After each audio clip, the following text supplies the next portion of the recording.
John, it's a great privilege and pleasure to have a chance to hear something about your life and work. Could you tell me first where and when you were born? I was born in South Wales, in Carmarthenshire, in a small mining village not far from Llanelli, between Llanelli and Carmarthen, on December the 15th, 1932. And tell me something about your family. You can go back at least to your grandparents if you would like to.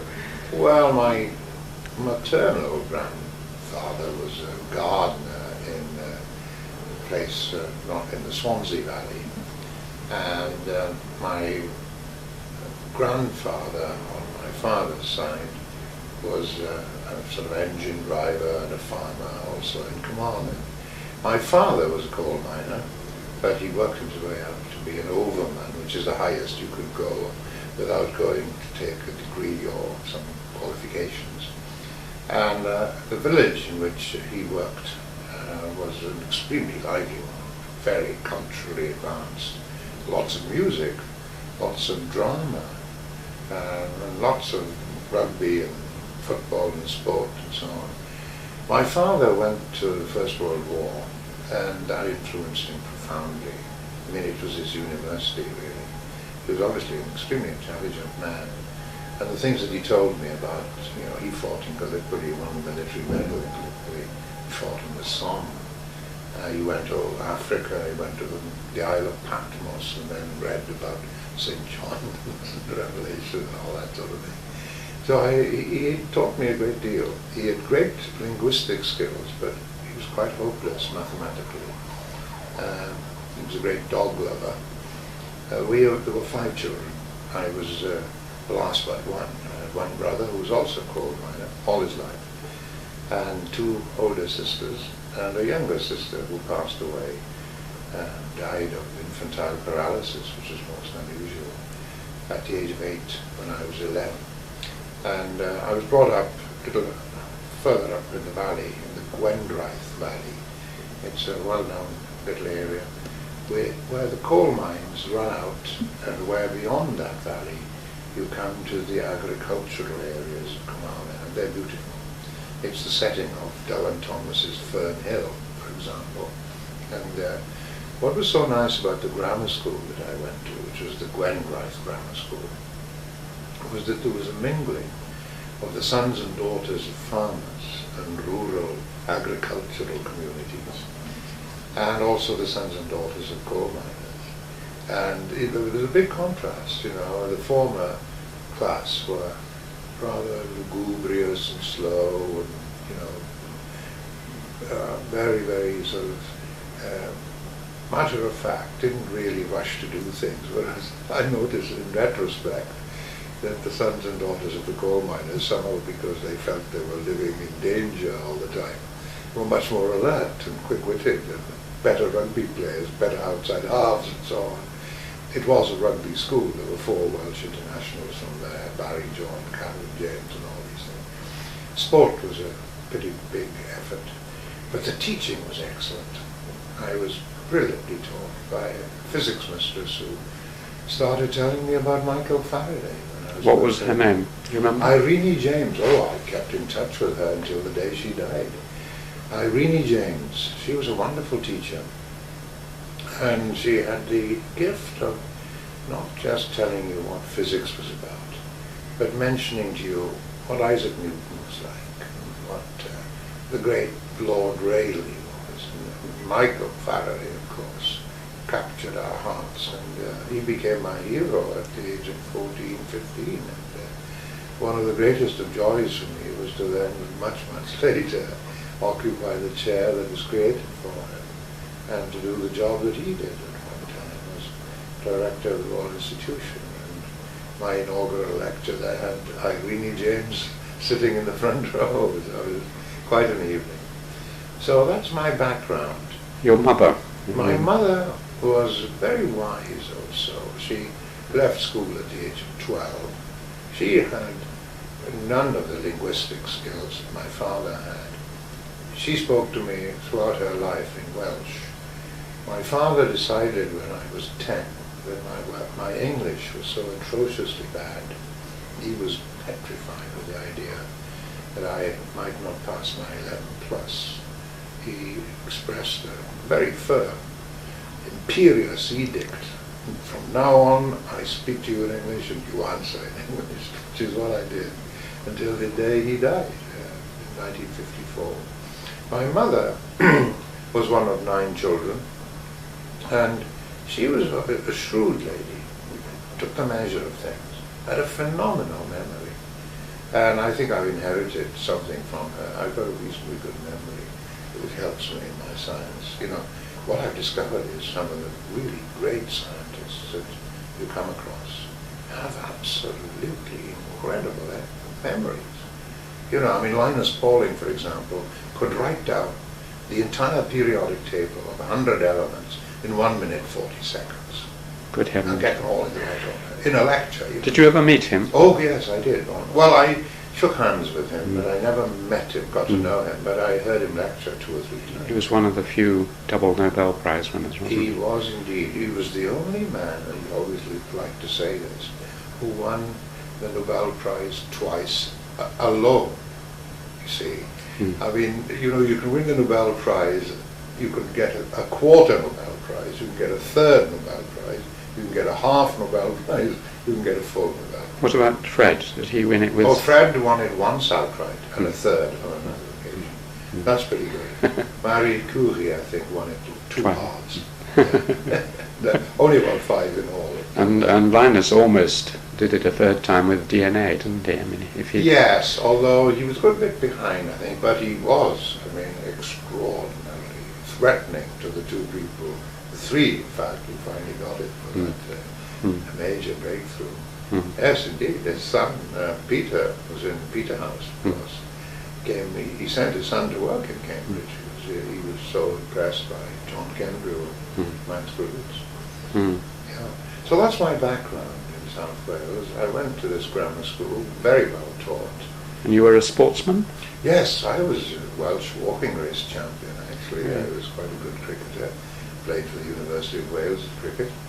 I played rugby reluctantly because I didn't like, you know, the body contact of the game, but you were not allowed to play soccer at my school. You just weren't allowed. It was regarded as a sissies game. But I was very good on the athletics field. And as a cricketer, I played in South Wales and Monmouthshire, first-class cricket, and was a left-arm spin bowler and an opening batsman. I really enjoyed that. I played cricket until I became a professor, and then I found I had too much work to do in the summer. Did you have any other particular hobbies? I mean, music or... Oh, I liked listening to music, and of course the chapels of South Wales were brilliant places for getting the Elijah, the Messiah, you know, Judas Maccabeus and so on. Lots that you really like Handel, do you? I do, yes, I do. Well, the creation, you know, one of the most incredible memories. I was about 6 when I heard the college, the choir in the chapel and all the congregation singing "The Heavens Are Telling the Glory of God," you know, in the creation. Fabulous. The other thing I took a great interest in at a very early age, and was induced by my father, was bird watching. He knew all the birds that there were in that area, you know, and he could tell me how the skylark went about its nesting, how the nightingale sometimes came very, very rarely to that part of the world. But, you know, I knew most of the birds, and I used to go collecting birds' eggs with a boy who was 6 years my senior, who was extremely knowledgeable. We did it very responsibly. We only took 1 egg away when there were 6 there, or 5 there. We wouldn't take 1 away from, shall we say, a jay's nest where there were only 2 eggs.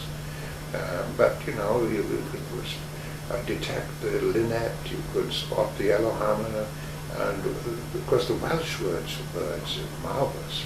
The dipper is called Mwyalchen y Dŵr, the blackbird of the water. Beautiful, right? Lovely. And it's so lovely. The jay is screch, called. Now it's on an onomatopoeic description. Screch means the terrible screeching of the bird, and that's exactly what it does. It's a not mellifluous bird from the point of view of its song. So I like that. And I like reading too. I mean, Children's Encyclopedia, Arthur Jamie, and H.G. Wells, his history, outline of world history. Do you remember, you said you had a good memory, do you think that imprinted itself at all on you? Oh, it did indeed, absolutely. No, those two books were marvelous. I mean, and in the Children's Encyclopedia, there was a lady named Dorothy Crowfoot. I thought, what a strange name, Crowfoot. Of course, you know, it was either Jones, Davis, Thomas, Watkins, or Williams, right? Crowfoot, why would he be named Crowfoot?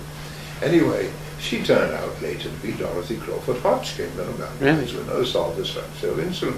But she wrote many articles in the Children's Encyclopedia. And when I got to know her, and I got to know her very well, she came to many of my lectures in the Royal Society and the Royal Institution. I used to talk to her about the fact that she did influence me. Another person who influenced me, by the way, was J.B.S. Haldane, in a most unusual way. He was an ardent communist, as you know. And he wrote regularly in the Daily Worker. Now, it so happened that in the barber's shop in the mining village where I grew up, the local communists, there were several of them there, and they were passionate, intellectual communists. They could tell you what Lenin had written, you know, what Marx had written. They were authoritative individuals. You listened when they spoke on the street corners.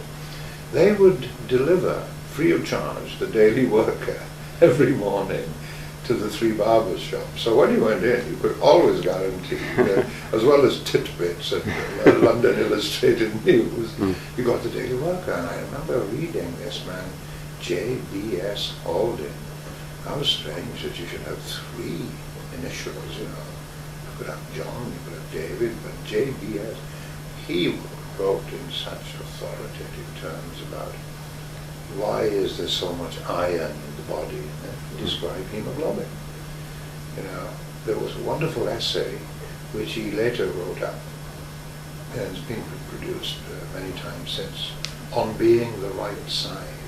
You know, if you were to drop a mouse down a well, a dry well, it would drop 20 feet but then run away. Try doing the same with an elephant. That was the analogy that he did. On being the right size, what's the strength of your bones? What are the dimensions? How do you lose heat? He was a scientist, and he would talk about the atmosphere of the planets. He induced my interest in science a great deal through that adventitious factor, you know, in the barber shop. So up until O level, so the school certificate it was called when I did it in 1949, I really didn't know what I wanted to do.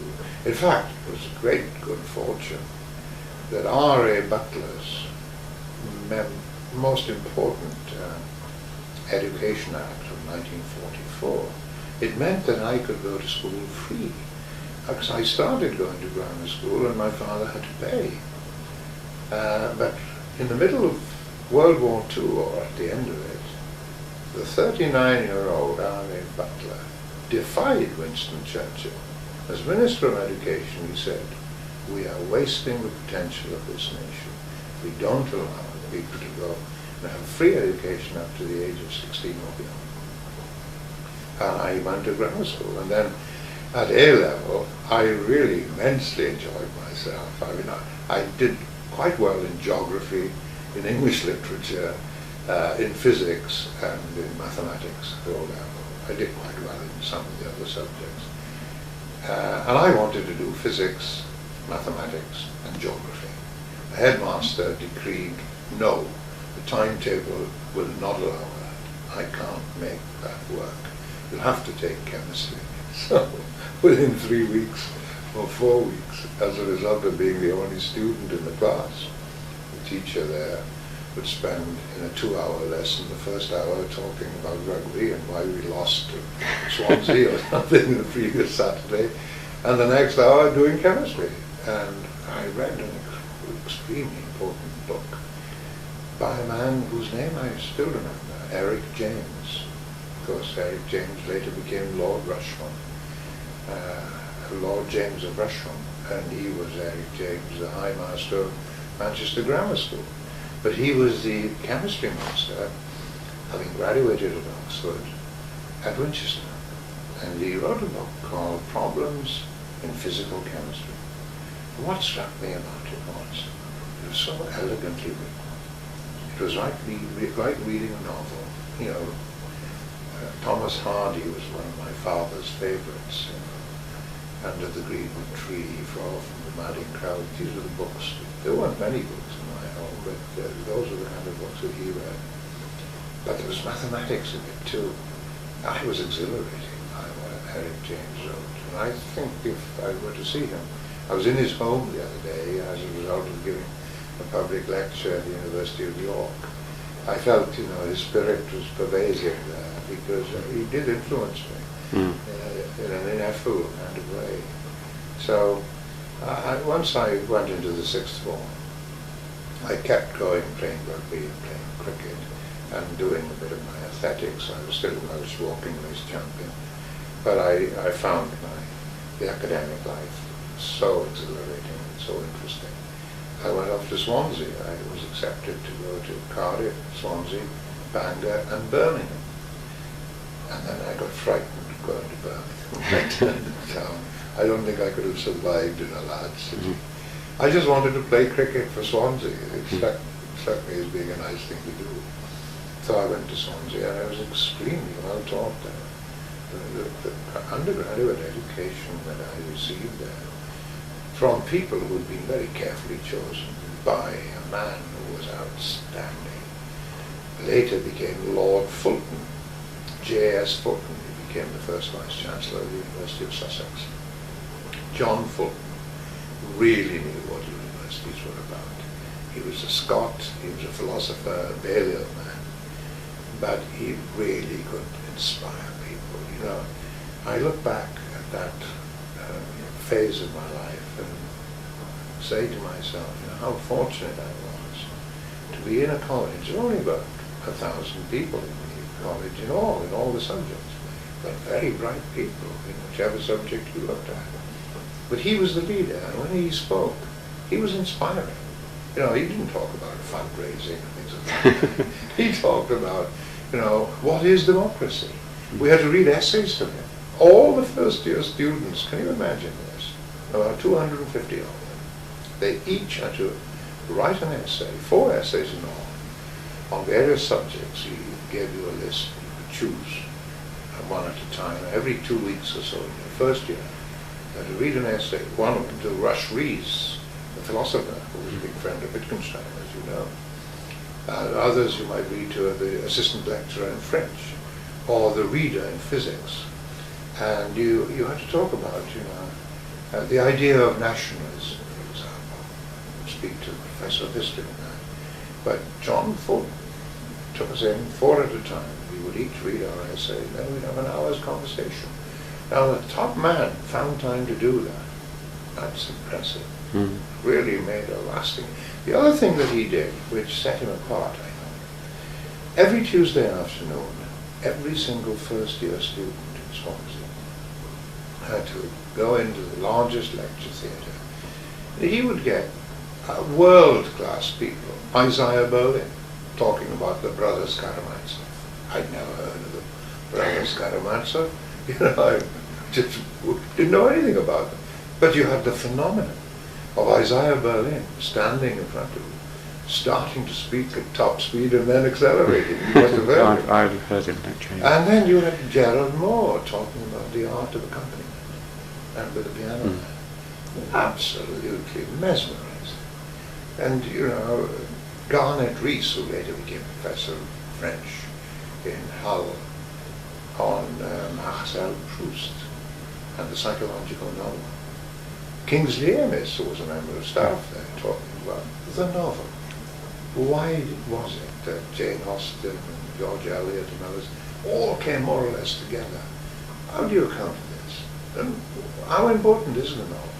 And how long ago did novels start? A wonderfully educating thing. And of course, you had the scientists there too, somebody talking about transinfinite arithmetic, or relativity, or the revolution in modern physics. So that was a fabulous education. I really reckon that in a small Welsh provincial college, I received first-class education. I don't think I would have had much better had I come to Oxford. I was petrified of going to Oxford. I thought, I could never get into a place like that. Nobody from my school ever went there. But lots of people have been since. The current British ambassador to the United Nations went to my school, and he came to Cambridge, but he's 10 or 15 years younger than I am. So that's the background. Mm. So you were specialising now in chemistry, or? Yes, chemistry is a pretty central subject, so I don't say that boastfully, but it sits in such a position in the natural sciences that you can look at the biological world, you can look at the medical world, you can look at the physical world, you can look at earth science. Now, I'm a physical chemist by description, really. I was head of physical chemistry when I first came to Cambridge, and was a physical chemist at Aberystwyth, where I was head of chemistry there. But I do my work these days in an area called catalysis. Everybody knows what a catalyst is in a metaphoric sense, right? Well, in a literal sense, there's something magical still about a catalyst. You have a solid or a liquid or a drop of something, or even a gaseous material. And that material has the ability to accelerate the combination of two or more reagents and give you a product. Not only gives you a product, there's a knack associated with designing a catalyst such that it gives you a particular product where it might, in principle, cause a fast reaction to give you 10 different products. But what you want, and this is the secret, for example, in trying to make, shall we say, pharmaceuticals from plentifully available material like hydrocarbons, stuff that you get from oil. Oil is nothing more than a mixture of very many different kinds of hydrocarbons, plentifully available. Now, how do you take those and treat them in such a way that you get a precise product which is of great value? It might be a polymer, it might be a textile, it might be a building material, it might be an insulator, it might be a conductor. More and more you look for, good things which are chemically useful, in a medical sense. So my job these days as a chemist, and it has been for the last 25 years or so, I've written 2 university texts on catalysis, heterogeneous catalysis, only because there isn't one single phase. It's not all in a liquid or all in the gas. There's a mixture of solids and liquids, and that mixture is described chemically as being heterogeneous, naturally. Now, how is it? My job is to design a solid, a crystal usually. I'm a sort of molecular architect or an atomic architect.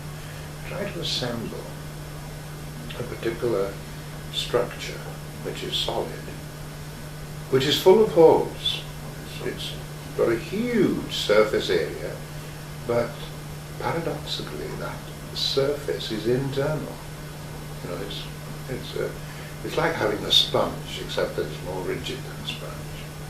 And there's more holes than there is of the material between the holes, as it were. And now inside those holes, I place, metaphorically and literally, a group of atoms which, when they are exposed to an incoming reactant or collection of reactants, they convert those reactants to a desirable product. Take, for example, nylon. Nylon is produced on a megaton scale in the Western world alone. Now, it's produced at present in a very environmentally harmful way. To produce it, you start from essentially oil, you start from benzene, and you get benzene into an oxidized state. Then that's only the beginning. From there on, you need to have really aggressively reactive materials, concentrated nitric acid, fuming sulfuric acid, right? hydroxylamine hydrosulfate, very nasty, explosive, capriciously unstable materials, right? Now that's the way it's produced. And for every kilogram of nylon 6, there's several different types of nylon that you produce nearly 4 kilograms of waste. Ammonium sulfate, which isn't even a fertilizer. It can be used for building material, but it's terribly wasteful. Now, my job, in fact, one of my best papers was published in the Proceedings of the National Academy of the US 2 years ago, in which my postdoctoral worker and I described what is known as a green synthesis of nylon. If you look up the web and the internet and you put in my name and green nylon, you'll see the story, because I was interviewed by Australian television about it and various things. It's interesting. Now, I'm not saying that overnight we've now transformed the way in which nylon is manufactured. I was doing this as an intellectual exercise and a proof of principle, saying, now look, in the laboratory, we can, by judicious use of chemical dexterity, as it were, and solid-state chemistry and solid-state physics and physical chemistry and so on, organic chemistry, bring them all together, do things in an ingenious way. It sounds self-complimentary, I know. And then you can show that you can indeed produce handsome quantities of nylon that way. That particular piece of work was the only piece of work that I've had mentioned in the New York Times and in the Cambridge Evening News on the same day. I noticed that you've taken out 20 or something patents. Did you take a patent out on this or not? No, we didn't, although we were thinking of it at one stage. And, I don't like taking out patents, to be quite honest. It's a laborious job. And I'm much more of a Welsh poet than I am of a lawyer. I just don't want to sort of sit down laboriously and, aridly going through all the facts. The reason why I've taken out 20 patents is because I've often been supported in my research work by big companies. The Bayer company in Germany saw what we were doing about 10 years ago in Cambridge and got extremely interested. And I sent my postdoctoral worker to go over there because they have excellent equipment. German chemistry is still the best in the world. It's far better than American chemistry and British chemistry. And the big German companies have been dominant, even if they were before World War II. They were demolished during World War II. They built themselves up and they're still flourishing. Anyway, Bayer liked what we were doing and they filed the patents in our name. They did about 10 or 12. Now BP did something similar, and Honeywell have done something similar. Borax have done something, simply because, I believe in a mixed economy, right? I've done most of my work sponsored by the Science Research Council or Engineering and Physical Science Research Council or by the university. But from time to time, because of the nature of my work, since it's immediately applicable in industry, some of the tricks that I've learned or the techniques that I've evolved and developed and designed are useful in the extreme for these people. So they say, well, come and be a consultant, visit us once a year, give us a lecture, and we'll give you £10,000 which you can use in any way you wish. So I can get a student from India to come and work with me. Or I can ask somebody who's finishing his PhD to stay on another year. And in that way, we build up nice, healthy relationships. There are no strings attached. I'm very firm about the view that one shouldn't sell out to the multinationals in universities. I think there's a real danger that that's happening, by the way. But I don't want to pursue that too much. You can question me on it if you wish. But I've got grave concerns. And I've expressed this in a lecture that I gave to the Royal Society and to the various other societies. And I find, much to my satisfaction, that a very large number of people in the university world feel this. I think there is a real danger that you have big companies linking themselves to prestigious universities like Cambridge. They get a lot of benefit out of it. They can recruit in America or India or China by so saying, look, our name is that of Cambridge. Cambridge has been going for 800 years. Some of these companies might shrivel up and die within 20 or 50 years. And they're there to make money. Whereas we are concerned primarily to pursue knowledge and to discover new knowledge and to exploit it in the best way. I mean, there's got to be a bit of give and take. And we've got to be realistic. These big companies pay large taxes, and the taxes go to build our universities and to sustain our universities. So I want to take a very open view on this, but nevertheless, I'm concerned that things have gone a little too far. Do you want to name names? Is Microsoft, for instance, which is a very big operation? Well, it depends how it's done, you see. I don't dispute that, for example, if a company, I mean, this has been well developed in America. I mean, I go to MIT, Caltech, and Harvard, and Yale, and so on. There are very clear rules there, much clearer than the rules that have suddenly emerged in the last 10, 15 years in Britain. Now, I don't think I don't know enough about Microsoft, but it worries me.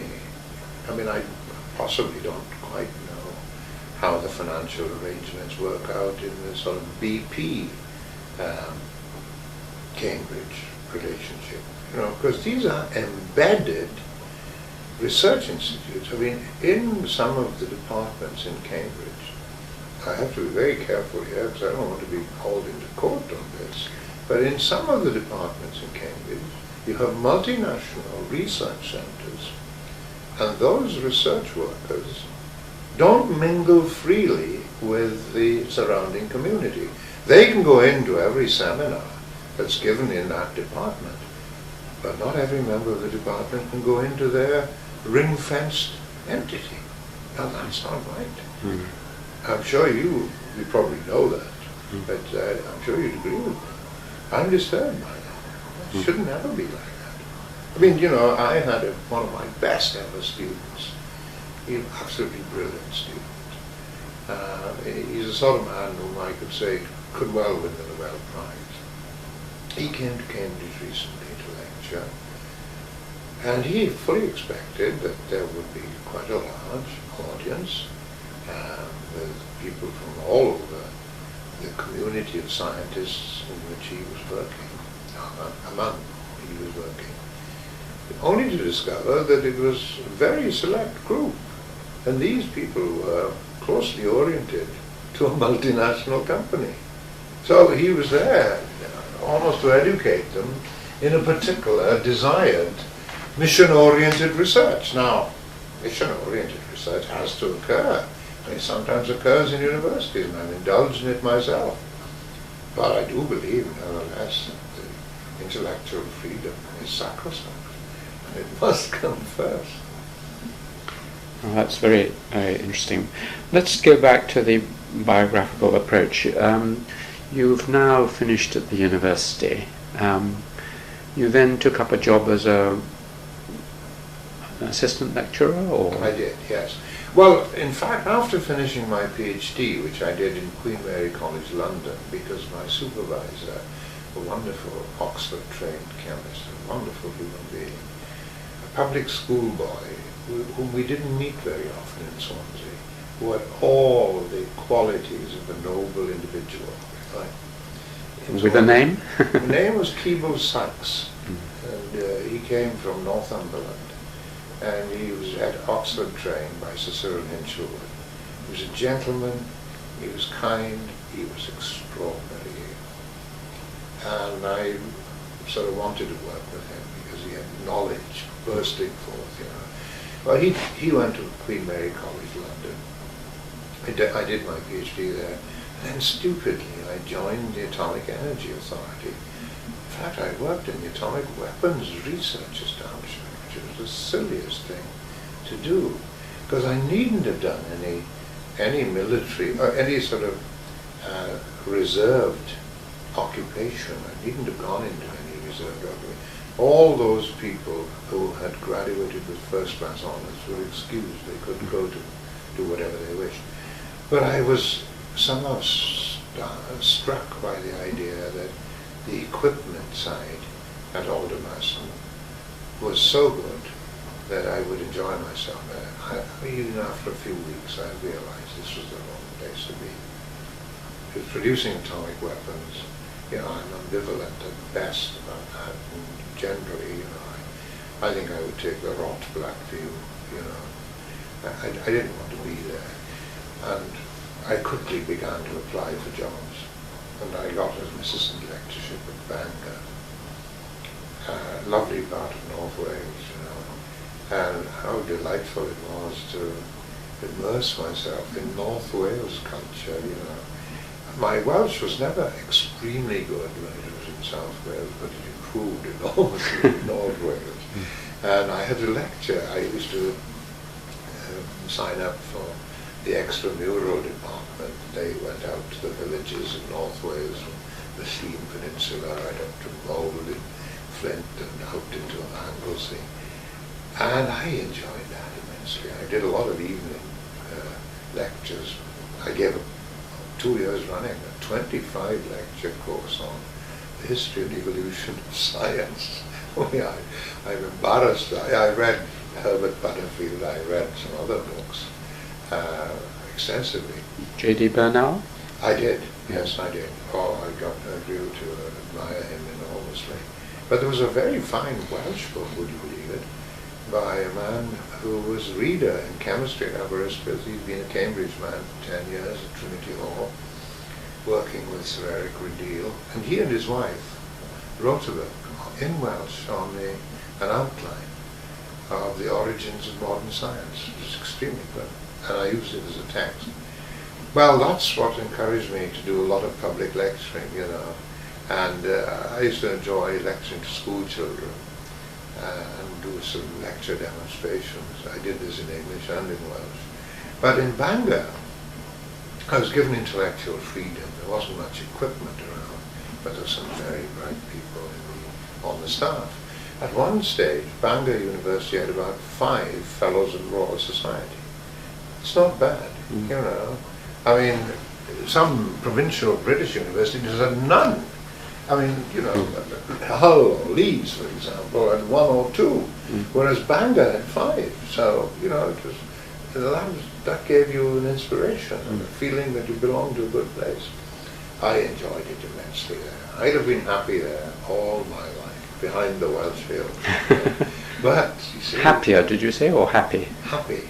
I'd be very happy there. And the reason why I left, actually, was that, and I don't like telling this story, but it's true. A new professor came, and it was very obvious that he wanted to starve me of research students, and wanted really to stop me from doing research. Because he wanted to have those students who were graduating in the undergraduate class for his own research work. In retrospect... You were a reader by this time, were you? I became a reader, yes. I became a reader at quite an early age, actually. I was 32 or something. And I'd done some good work, I think. Well, I won a prize which was open to everyone in the British Commonwealth, called the Corey Morgan Prize, the best chemical research for a person under the age of 36, anywhere in the British Commonwealth. And they gave 3, and 1 went to Oxford, and 1 went to, I think it was Cambridge, yes, and 1 came to Bangor. So it was not a bad sense of achievement. And also a new major society in America, the American Carbon Society, they'd spotted my work, they'd invited me over, and they gave me a new prize that they instituted, so that made me feel good. But so I felt unhappy as a result of my new boss. And if you're unhappy in your work, you can't do good work, really. If you feel that all the time there's somebody trying to stop you. Once to the undergraduates at a lecture that nobody could work with J.M. Thomas for the next 3 years. That's bizarre. Terrible, isn't it? I mean, anyway, another door opened. I mean, Aberystwyth's chair became vacant, and some of my friends said, you should apply for it, and I got it. And that was an exhilarating period of my life. It was a well-organized department. The head man used to be the chief statistician in the Ministry of Foreign Power, and then afterwards the principal civil servant in Wales, Sir Goron O'Daniel. Extremely clever man. And a brilliant registrar. If you wanted, you wanted money to extend your laboratory, or you wanted to do something that enabled you to get a slightly bigger running cost grant, for consumables, you went and spoke to the registrar. You would find ways of helping you. Marvelous to have such people. Also, I was able to attract people from Cambridge, from Oxford, from India, from Japan, from Russia. I built up a department there of solid-state chemistry. I know it sounds very boastful, but I can honestly say it was probably the best in the world in that area. And I was invited in 4 or 5 years' time to go as a professor at Birmingham, at Manchester, at Liverpool, Edinburgh, London, and I wasn't interested because I was so happy there. My children spoke Welsh, they sang Welsh nursery rhymes, bird watching was wonderful. My wife was doing her higher degree in comparative religion, the Avatara doctrine in Hinduism. And I was going to stay there too the rest of my life. But then I heard that the University of Cambridge were going to offer me a professorship. And Dame Rosemary Murray phoned me up one day and said, we would like to offer you the chair. Are you going to take it? And I agonized over this because I knew I wanted to come to Cambridge. But I began to think, well, look, am I going to drown in Cambridge? It's so full of extraordinarily brilliant people, and I think I might just wither away. And also, would my children be happy? My younger daughter at that time spoke no English. She was 6. Well, I didn't speak any English till I was about 8. So she was about 5. Anyway, we came, and it was one of the best things I ever did, actually. I came to King's, as you know. I found King's. What year was this? 1978. And I tell you what I liked about King's was the elderly people who sat in the combination room before you went in to have dinner. Maya Fortes, wonderful man, Clifford Derby, Kendall Dixon, Braithwaite, Christopher Morris, excellent people, really excellent. And they befriended me. Patrick Wilkinson, what was the name of the keeper of the Fitzwilliam? Michael Jaffe. All those people, you remember them? Yes, I was there. They were fabulous people. They were so nice. Christopher Morris was a gentleman. I shared this room with him for 20 years. Yeah, well, when I came and stayed here, before I actually implanted myself in You probably stayed in this room. I stayed in this room, yes, I think I slept in this room. This was a guest room, yeah. Yeah, and I used to look at his books, you see, and the range of interest that he had, J.G. Dunn's Serial Universe was one of the books that he had up there. Well, you might have been the person when I came to this room, it had been emptied of a guest room, and he said, Alan, it used to be a guest room, but I'm afraid I had to protest to the college because I found a number of my books were disappearing with the guests. Well, I'm sure that would have happened, yeah. He was wonderful. So I enjoyed it. It was Dan Brown who actually persuaded me, because again, I knew very little about Cambridge, really. I'd been here to lecture, I'd been invited to lecture in the Material Science Department, metallurgy as it was then called. And I can remember vividly, it was March of 1974, I walked up from the backs towards King's, and I couldn't believe how beautiful the place was. It was absolutely stunning. The daffodils and crocuses were out, and the sun glistening, the trees were bowing in the wind and all that. It was so indescribably beautiful. My wife and I were bowled over by it. So that memory was lodged in my mind when I was invited to come here. And I could have gone to 3 or 4 other colleges at that time, and did seriously consider it. But this man, Mansell Davis, at Aberystwyth, said, look, you go to King's. The music of King's is wonderful. You will never regret that. And my wife was very musical. And I love music anyway, and I've loved it more and more as I've grown older, though I never play any musical instrument. I have 2 daughters who played beautifully. One was played for the English Chamber Orchestra. She's a professional musician. She is now plays BBC National Orchestra of Wales. But the joy of coming to King's was that I could mingle with lots and lots of people. I can't honestly say that I enjoyed meeting every single fellow of King's. What about the provost, Edmund? Well, he also was an interesting but strange man. Yeah. I think he was a strange man. I remember sort of meeting him for the first time with Dan Brown. And I think Martin Rees was there. I befriended Martin very early on. I could resonate with him. There was a man named, what was his name now? He collaborated with Alan Bullock. He committed suicide. Do you remember him? He was doing the E.M. Forster book. Gosh, I remember his name in a moment. Yeah. And I used to enjoy going for long walks with him. He was a cultured individual. Absolutely, really nice. Oliver Stalibras. Do you remember him? Yes. Yeah. He was never a fellow though. No. Yeah.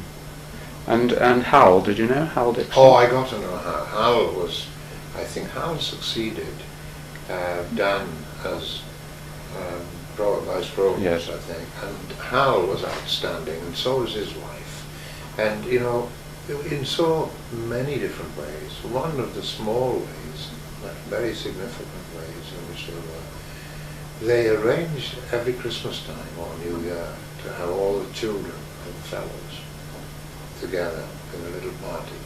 And that was a pinnacle, you know. It was good for the children. It was bonded, brought the fellows closer together. I used to enjoy meeting Charlie Logue, of course. I got to know very quickly Tom White and others, you know. Lots of people in there. Bernard Williams? Yes, Bernard. I got on famously with Bernard. Yeah. Bernard was great fun. And Sidney Brenner, too, of course. He can be very colourful character and very interesting. And Gabriel? Gabriel, Gabriel and I were admitted the same night, actually. Really? Yeah, we were. Gabriel Horn, that is. Yeah. Yes, Gabriel Horn, but he came back from Bristol. See, he'd been a fellow earlier.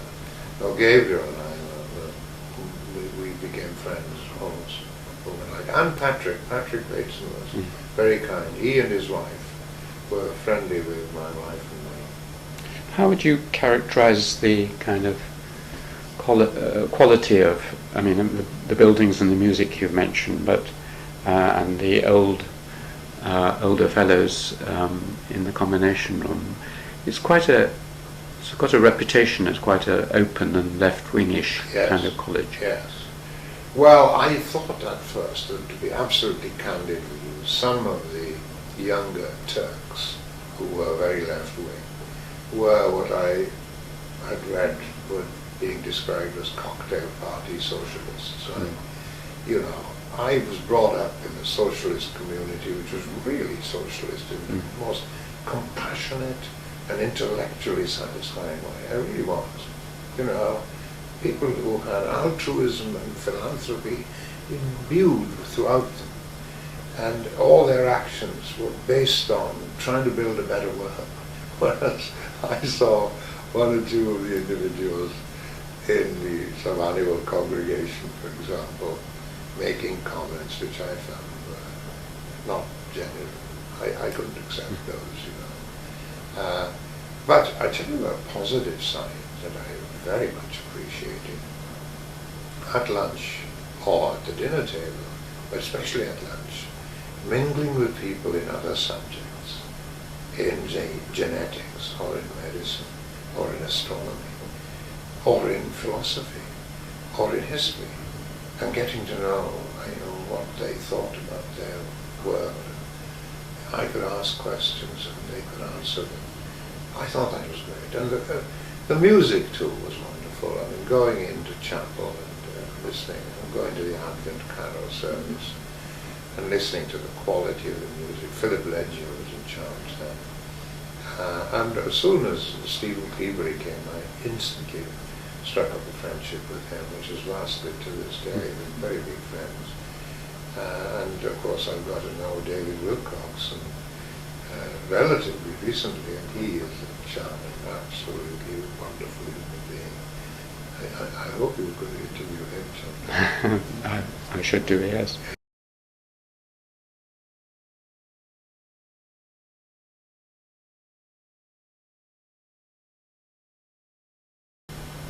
Tell me a little more about, you became professor here. Tell me something about that. Well, that was quite an ordeal actually, because my immediate predecessor was an outstanding Oxford-trained chemist named Jack Linnett, and he came to be professor of physical chemistry, a very distinguished chair. The 1920 chair is quite an important one. His predecessor was Nobel Prize winner Norrish. Now, Jack Linnett was such a wonderful human being. Everybody liked him. He was quickly made master of Sidney Sussex, and then in no time at all he became vice-chancellor. And he was immensely immersed in administration as a consequence. The Department of Physical Chemistry wasn't really as efficient and as efficiently run as, say, the other subsections of chemistry were organic chemistry and inorganic chemistry and theoretical chemistry. So when I arrived, I found that, some of the technicians were growing tomatoes in their rooms. Nobody was checking what they were doing. Mm. And, well, it was a wonderful opportunity. Meeting these bright young students, the real big impact, and it's still something that I'm amazed by, is to find how bright the Cambridge students are. There was a difference. Oh, there was. I mean, look, I had some outstandingly bright students, but I would say that 5 out of the 10, any given 10, you could make into PhD students, right? Whereas in Cambridge, 9 out of 10 would be capable of being made PhD students. I mean, they were so quick-witted, they were so smart. I mean, some of them were mathematically phenomenally able. Some were extremely articulate, some were not wired for sound, but they were nevertheless extremely able. And to give supervision as I did in the department, I used to get them in groups of 5 sitting around my table. That was some of the most exhilarating teaching I've ever done. I'd go through the coursework. I did quite a lot of lecturing in Wales. You see, I'd give about 100 lectures a year. But here in Cambridge, I was giving about 30 a year, or even 20. And that wasn't regarded as too light a load. Mm. So I enjoyed doing the supervision. It's the students, the quality of students that struck me as being totally extraordinary. And, the ability that they had to tackle a problem which I myself felt I wasn't totally confident that I could do. I'll give you an example. A boy from St. John's came up to chemistry to see his friend from St. John's, saw things on the wall. There were my description of my work, my electron microscopy and so on. And they were on minerals. This fellow said, well, I'm interested in minerals. I wonder whose work this is. And he, cutting a long story short, he came to join me, asked if he could become my PhD student. That boy, who's now a leader in St. Andrews University, he had the ability to tackle problems which I knew deep down I couldn't really solve on my own. If I could say to him, now Paul, this is the essence of the problem. Now you're going to run into some fierce mathematics on that side, and we need some very careful, dexterous, manipulative chemistry on that side. And we've got to bring them all together. And he'd go away, and within a year it was done, you see. It was terrific. I mean, I should have come to Cambridge from an early age, really. I would have loved to have started here as an assistant lecturer, and then I would have done even more, I think. Even more. I would have done more, put it that way. One of your predecessors and a man on whom you've written or given a lecture is Lawrence Bragg. Yes, yes. Can you say something about... Oh, yes. Oh, well, he was a miraculous lecturer. He was head of the Cavendish. He was head of the Cavendish, and then he, like one or two others, including myself, was persuaded to go to London to be the director of the Royal Institution. And the Royal Institution is a unique place. I mean, I don't want to go into the entire history, but it was founded by this incredible American, Benjamin Thompson, Count Rumford.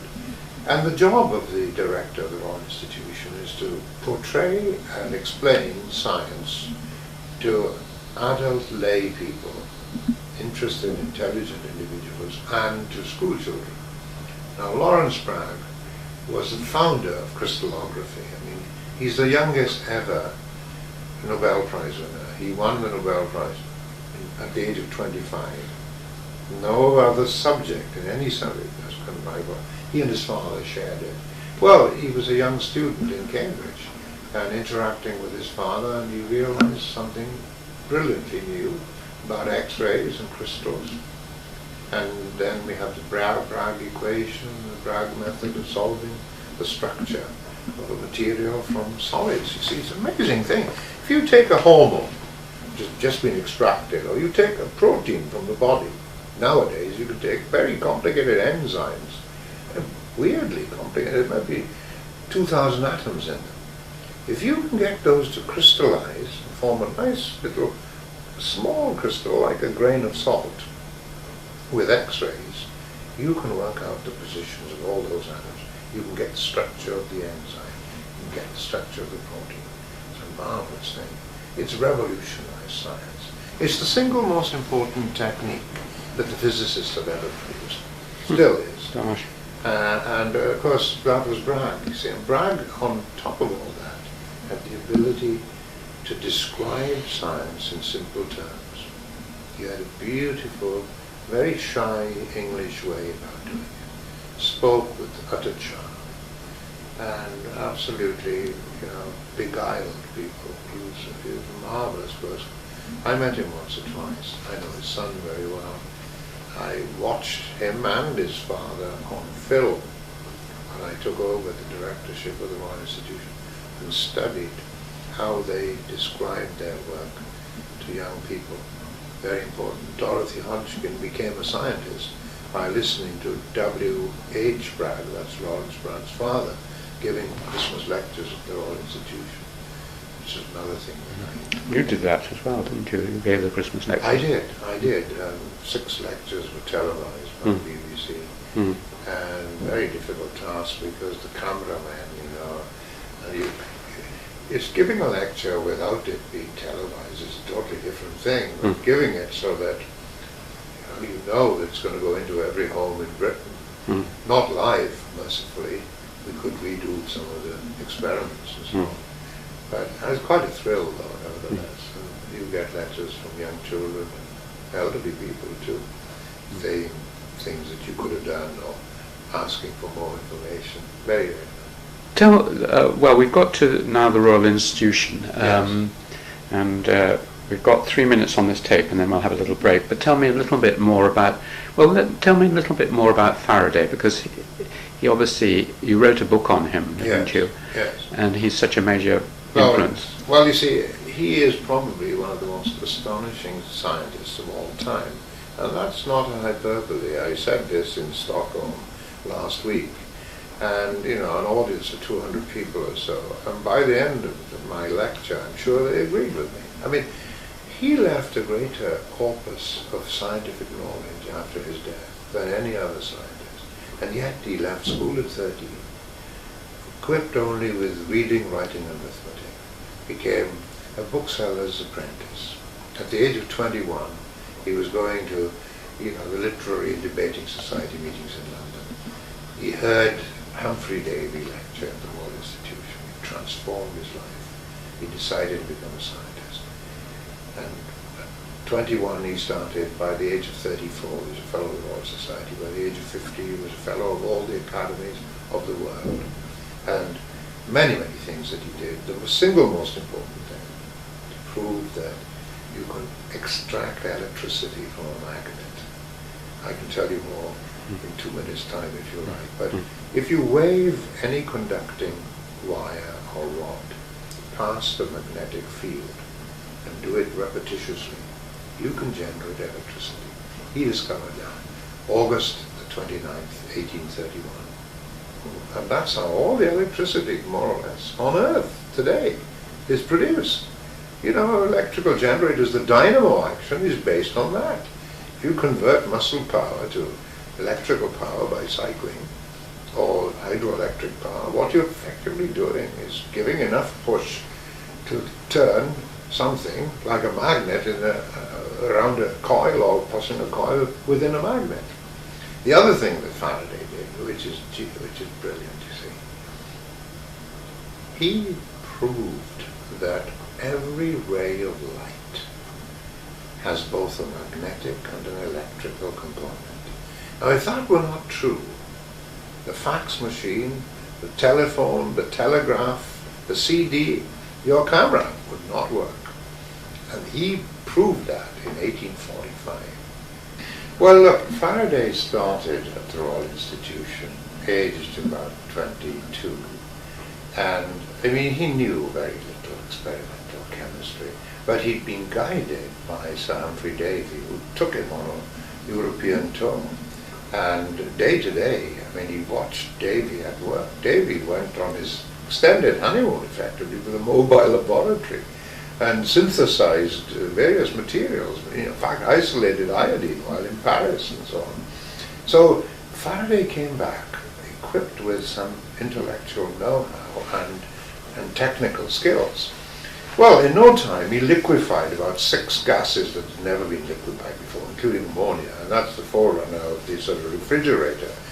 But his big step forward was to develop the laws of electrolysis. Now, you might say, well, why should we be interested in those? Well, apart from telling you what conditions you need to have and how you go about depositing, shall we say, silver on iron, or electroplating anything with chromium or whatever, it was sensational from the point of view of the nature of the world, because he was able to pull out from his law, which he discovered, the fact that matter and electricity were related. That, in other words, that matter was fundamentally made up of electrical units. That was a huge step forward. According to Feynman, the great American theoretical physicist, that's one of the most dramatic moments in the history of science. Now, that came in 1933, but as I was telling you, 1833. But in 1831, he discovered electromagnetic induction. Well, that was important because it was of immense practical significance. Then came, in 1845, what I believe is one of his most sensational discoveries, the realization that light had an electrical and magnetic component. See, because of his religious beliefs, he was a Sandemanian. He believed that there was a unity in all the forces of nature. In one of his papers, he starts the opening paragraph describing this effect that he had discovered in 1845. I have long held an opinion, amounting almost to conviction, that all the forces of nature are of one common origin. And that's why you have electrochemistry, magneto-optics, electromagnetism, and so forth. He was looking for the grand unification, which is still being searched by cosmologists to this day. Now, it so happens that if you think about how the modern world works with all the electronic accoutrements that you have, so much a feature of the ferment of 21st century life, you can't explain any one of those from Newtonian physics. Newton's laws tell you how the sunset and sunrise works. You know, you can predict them, you can compute the sort of the orbits of comets and planets and space vehicles, you can predict the ebb and flow of the tide. But Newton's laws will not help you one iota in explaining the transmission and reception of radio waves, the way the telephone works, the way the fax machine works. All these things go back step by step to Faraday. Faraday and another great man, James Clerk Maxwell. And Faraday and Maxwell became profound friends. Did they? Oh yes. Oh, I thought they admired one another. Wasn't Faraday a lot earlier than Maxwell? Oh, much earlier. In fact, Faraday discovered electromagnetic induction the year that James Clerk Maxwell was born, 1831. And much later, it so happens that Maxwell read of Faraday's law, Faraday's idea about the lines of force. You know, if you have a magnet, I'm sure this experiment was done to you when you were at school. You can sprinkle iron filings on a sheet of paper, and you put a magnet underneath, and you tap it, and you see these lines of force. Faraday wondered about these. Well, James Clerk Maxwell decided to submit a research fellowship thesis to Trinity College, Cambridge in 1854 on Faraday's lines of force. It's providential. You know, it's an unbelievable state of affairs. They got together. And of course he put mathematical language into it. And it changed the world. Maxwell's laws will last forever. And they are permanent, part and parcel of the way in which we view the cosmos, as it were. So Faraday was not only a brilliant experimentalist, he had profound intuition. He had great dexterity in making new equipment, in making more sensitive equipment, more refined tools. He also was morally incorruptible. He was an incredible man. He was ferocious in his own self-criticism, but charming and kind and tolerant of others. His favorite verse in the Bible was from the book of Job. If I justify myself, my own mouth shall condemn me. If I say I am perfect, it shall also make me perverse. Very profound. It's marked triply in his Bible. Terrific, you know. So I love talking about Faraday. I once read that his mathematics was extraordinary because it was completely unconventional. Well, it was primitive. He knew no algebra, you see. In none of his 452 articles is there a single equation. And yet, James Clerk Maxwell could describe Faraday as one of the greatest theoreticians of all time. Now, you work that one out. Exactly. Well, because he had such limpid clarity of thought. He had a passion for clarity in designing an experiment, in executing it, in describing it, and in also in illustrating it to lay people. I mean, he was a great inspiration for Lawrence Bragg, you see. And he's been my lodestar for all my life, effectively, you know. I mean, I lived in his home. I've read most of his letters. There are thousands of them. I've read pretty well all his articles. And I can't... He kept a journal, didn't he? Yes, he did. Oh, yeah. Very detailed. Oh, absolutely. I mean, you know, something like 21,000 paragraphs, you see. His thoughts as he carried out his experiment, or when he walked down the street and saw the rainbow, or the nature of the clouds, and they looked unusual, he'd write notes on them. It was remarkable. He had a commonplace book. Yeah. Now, I enjoyed writing about Faraday too, and he's still an inspiration. I mean, there seems a double inspiration. One is that, like you, he started from very humble background and worked his way up. Yes. So it's a personal inspiration. Well, it is, that's true. And, you know, my physics mistress always used to say that Michael Faraday was a blacksmith's son and she was a blacksmith's daughter. She didn't say that. And you were a miner's son. Yeah, that's right. Yeah, yeah. Wonderful. Let's then come back to Cambridge. Having been a fellow of King's for some time and a professor, did you stay here or did you go away? No. When I decided to go to the Royal Institution, Bernard, who was then provost, said that I had to resign my fellowship. I was disappointed in that in a way. because I'd have loved to have kept the link here. However, I was doing no teaching, and perhaps there has to be a limited number of fellows.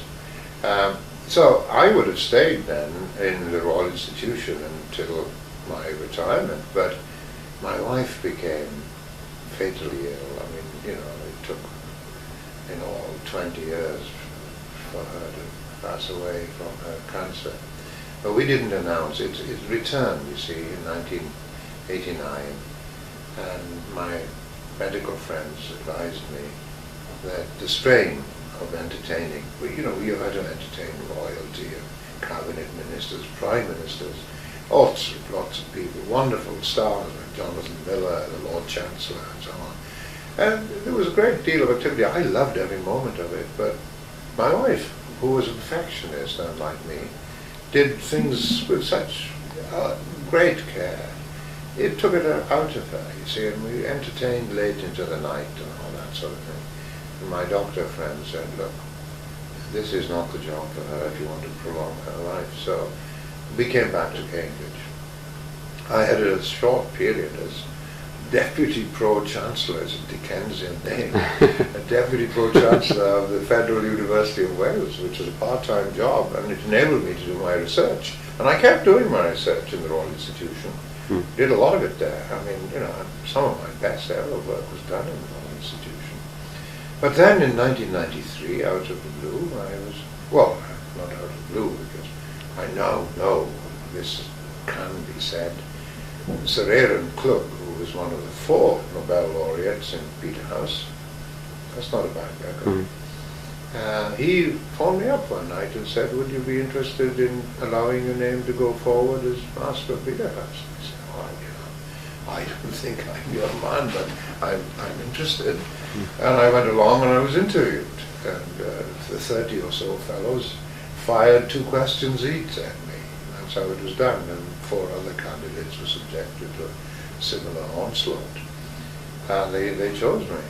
And I quite enjoyed it. In fact, I really enjoyed it. Although it was a right-wing college and I'm left of centre. In fact, I appeared with people like Klaus Moser and Peter Swinnerton-Dyer and Stephen Hawking on the Labour Party 1992 national broadcast, he was supporting the party for the general election.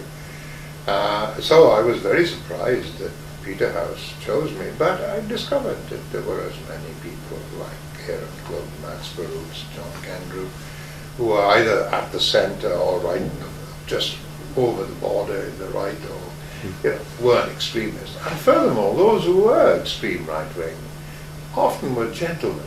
They were nice people. There was a historian there, wasn't there? Oh, well, he'd left, fortunately. Yeah, I don't think I could have enjoyed that. Because he went out of his way to make people uncomfortable, yes, and to be awkward. Yes. I mean, I met him once. Yes. No, he revelled in upsetting people. Yes. He didn't feel satisfied until he could get people angry and unhappy. Yes. I mean, and that's a weird state of affairs. There are such individuals, but I deplored such. I mean, there was a man. Well, there were many people in Peterhouse. I mean, was Poston still there? He was. He was quite left-wing, I think. His widow was around. Yeah, he was a remarkable man. Yes. But I mean, there are charming members of Peterhouse who are still there. I mean, a classicist named Ted Kenny, yes, terrific chap.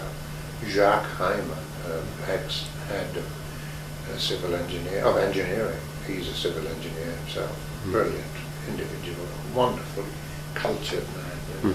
And the joy, a small college is even better than a big college like King's for interacting with people and getting to know. I mean, there was a physicist, a Central European Jewish gentleman, Peter Scheuer. There was nothing. How do you spell his name? Scheuer. And there was nothing he didn't know about physics, but he was a self-effacing gentleman. I mean, Aaron Klug would test him on what really was laser-like light. Tell me more, because I've got to teach it and I've got to use it. And Scheuer knew everything. I mean, he was a wonderful man. He never became a fellow of the Royal Society, but he should have.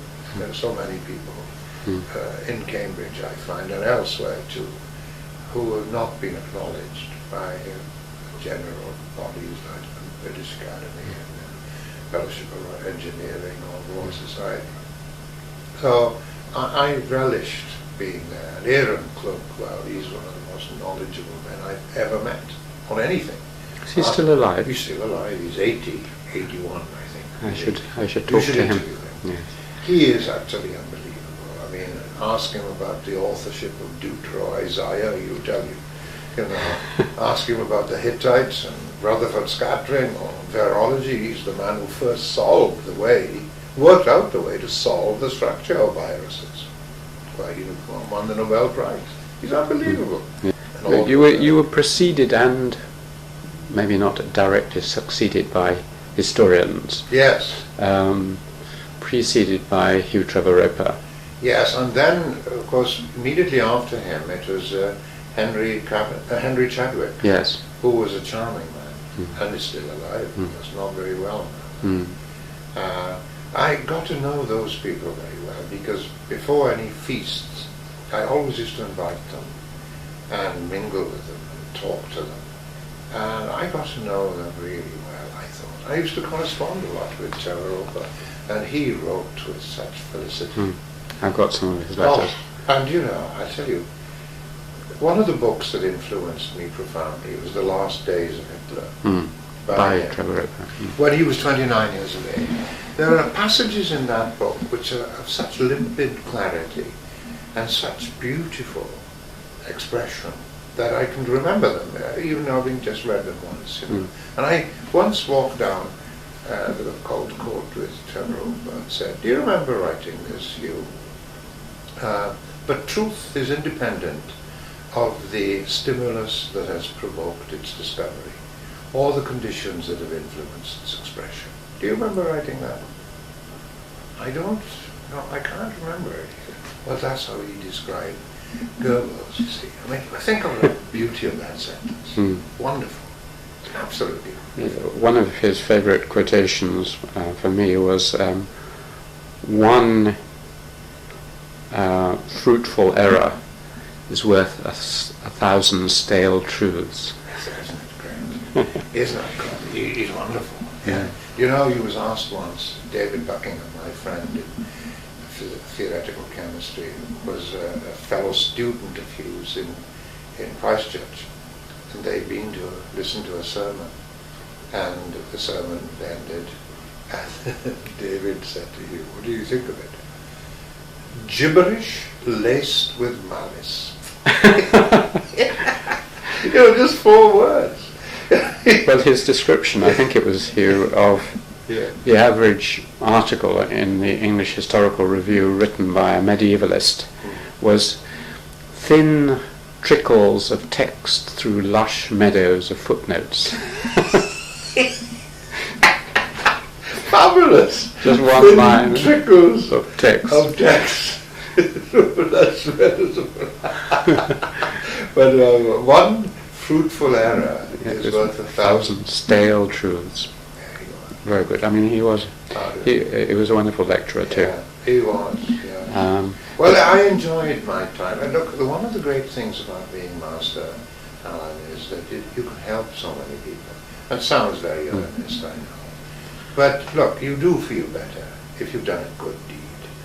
Yeah, obviously, it's better to feel satisfied that you've been fair and kind and helpful to people than if you've stopped them or made them angry or made them disappointed or unhappy. So, you know, there were young students who'd come along and say, "Well, you know, I'm not really keen in doing physics, maths and chemistry. I did it because my parents told me to do it. I really want to do German." So as master you could nudge them and say, "Look, go and speak to the tutor," and so on. And you then realize too that how critical a role the senior tutor plays in the college.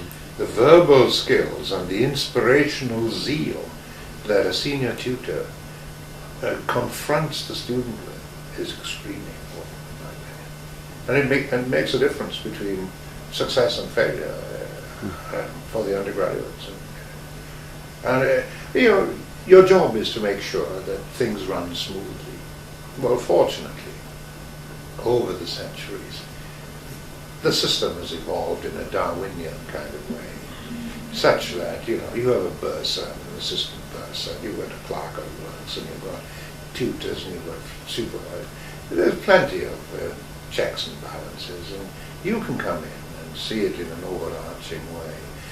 But the thing I think that's the most important job for a master, is to choose fellows, and especially to choose research fellows.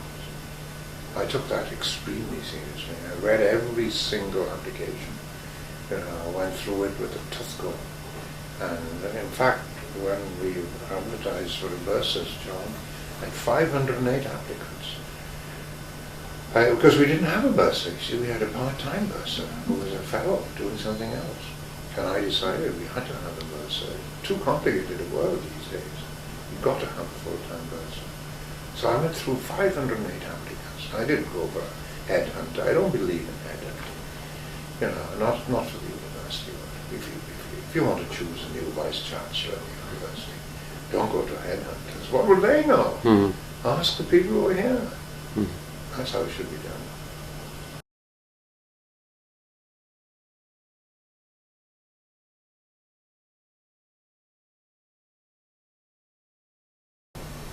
So John, let's continue with Peterhouse for a little while.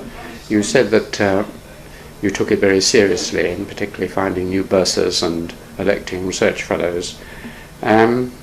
Is there any kind of preparation? No one is going to ask me, luckily, to be a master of a college, but if that ever happened, is there any way you can prepare for such a thing? It's very difficult to answer that question. I don't think it is, because it depends on the particular college. I mean, a small college like Peterhouse, which doesn't cover the whole corpus of knowledge in the way that, say, Trinity, Gonville and Keyes or King's does, it has its sort of specialities and its traditions. Now, what I found most intriguing about going to Peterhouse was that it had the reputation, quite rightly, of being a history college. I mean, the very great men, Knowles and Butterfield and Dennis Brogan and Poston and all that. And that's absolutely true. But it was still reputed to be a history college when I went there, and the number of really active historians that were there then were preciously few. Because Max Smith, who was another outstanding historian, authority on Italy, had gone to Oxford, and so had Tony Wrigley, yes, Tony Wrigley, who an economic historian. But you see, what was being missed by pretty well everyone, including those who were in Peterhouse, about the college, was that there were 4 Nobel Prize winners in chemistry on the staff. 3 of them very active, 2 coming in almost every other day. Max Perutz, Aaron Klug, John Kendrew, the other man, unfortunately, by the time I got there, was suffering from Alzheimer's. That's Martin. But they made colossal inventions and discoveries and advances. And on top of that, you had Frank Whittle, the inventor of the jet engine. And on top of that, you had Christopher Cockrell, the man who invented the hovercraft. And then the greatest living authority on Ovid, Ted Kenny, fellow of the British Academy. I mean, to speak to him, if I want a quotation from Virgil, he gives it to me in milliseconds, in Latin and in English, And there's one of my favorites, and I always ask him about it, just to hear the delight that he expresses. Virgil's Georgics, I've forgotten, the 1st century BC. And this is an important message. Happy is the man who can learn the cause of things, so as to trample on fear and inexorable fate. That could be the mission statement of any university. Happy the man who can learn, or happy the one who can learn the cause of things. Universities they are the seats of knowledge. That's where we gain knowledge. They're very moral places in that sense. If we believe in the search for truth, then, universities and colleges should be very moral places. I'm not as naive as to think, that I should be very earnest about this. So when I was appointing fellows, not just research fellows, I would like to test how, integrated they were, and how thorough they were, and how forthright they were, and how intellectually honest they were. I mean, I'm sad to tell you that I was deceived once or twice by people who promised to do something in their scholarship and never did it. I appointed one man on the basis that he would finish his doctorate in 3 months, and he still hasn't finished his doctorate, So I don't like that. But, that's just a minor disappointment. The real joy of being a master is that you can help so many people, help members of staff, not just the fellows, but people who work there, who are trying to make the place smooth running, the bursars and the senior tutors and so on. And the other thing I feel about being a master, if you want to be a successful master, then clearly one of the criteria has to be how well do your students perform generally in all the subjects that they study. Now, of course, we have this table of results. I don't think you should pay too much attention to it, but you mustn't ignore it. I mean, if you're going from the top place to the bottom place, there's something seriously wrong. I have a simple theory on this, you see, that there are two people who are more important than anyone else in the college as determinants of the performance of the undergraduates. That's the admissions tutor. Because we have to agree, I think, that we don't add a great deal more to the people that we are bringing into a place like Cambridge. They're usually so outstandingly able by the time they've left school that we are just adding slightly more, opening up horizons or giving them new vistas to conquer. The second person who is vitally important is the senior tutor. Unless he or she really exudes the joy and inspiration of scholarship, I think the students don't get the message. They worry more about rules and regulations and when they can come in at night, or whether they can play football or not, for this, that and the other. So, some of the best performances in Cambridge have come from senior tutors who've later become very eminent. David Williams, for example, became our Vice-Chancellor. He was senior tutor in Emmanuel for 10 years, and he knew how to handle students. Peter Goddard's another man. He's now head of the Princeton Institute of Advanced Studies. He was senior tutor when he got his FRS at St. John's. So those are the two things that I have learned in retrospect that were vitally important about college. The other thing is the sheer joy of sitting at table, especially at lunchtime, and asking people how their work is getting on. I mean, there's a European historian named Brendan Sims, who you may know, and he's a very serious-minded individual, but boy, is he thorough. I've seen the thoroughness of the historian, the checking of sources.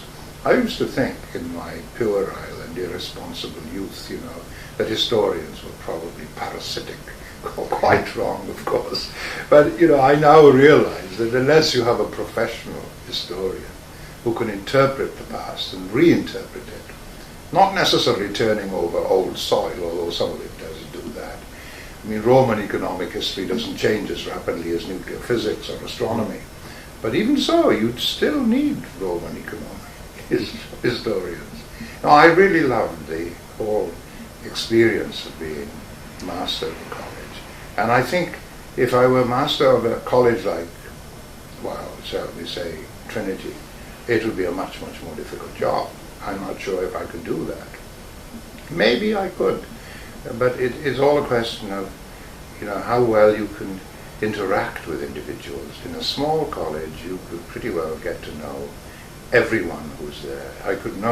I knew all the students by name, by Christian name, because my wife and I had lunch once a week with all the first-year students. There were only 77 of them, you see. That's not a large number. And I used to tell them, if you want to have a word with me when you see me on the court or anywhere, when I'm not in my study, stop me and have a word, and we can talk about things. And that was helpful. It was really nourishing. It was so interesting to find out what made them tick. It made me feel that I was a student all over again. It was lovely. Well, that's a lovely account. There were just three things that come out of it which I'd like to ask you. One was just to say a little more about two of the names you mentioned. One was someone who sadly died, but I have seen an interview of him. That's Max Perutz. Yes. What sort of man was he? Oh, Max was a phenomenal individual. He was one of my closest friends for nearly 30 years, because not only did I meet him in Peterhouse, but he lived 3 doors away from me. So we used to go for walks together. He used to come to my home, and we used to go, my wife and I, to his home. He lived the life of a cultured Viennese Jew.